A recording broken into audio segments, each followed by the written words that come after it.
heard people say, just jump and start. I don't know if y'all have heard that. That would be Miss Lewis' advice. I would definitely advise you all to be in prayer and trust God as you are transitioning.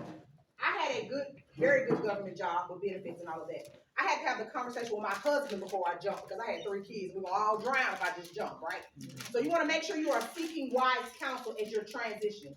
I knew that it was time for me to leave and start my own business, but that took me like at least 2 years because I had to get insurance in place and all of that, right? So I want to encourage you all to seek wise counsel, right, as you're getting ready to transition, start your own business. Second, my prayer has been, Lord, let me be an answer. Everybody say, Lord, let me be an answer. Let me be an answer. That's what your business is. You're an answer to somebody looking for you for something. We got all these entrepreneurs. You have an event. These people up here are answers. And I want to create jobs. I want to be able to create jobs and be an answer. And so with this Entrepreneur Expo today, of course, it was definitely a free event for you all, for our youth.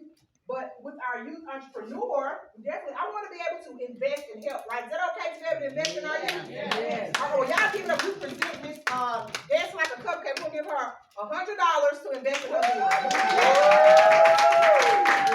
We're going to invest in our youth also. We don't just talk about it. We got to be about it, right? So this is $100 we're going to. So this is a check right here, right? I got the $100. Don't play that. We can't take this stuff back. Can you move over to your jumpstart sign? Yeah. Lift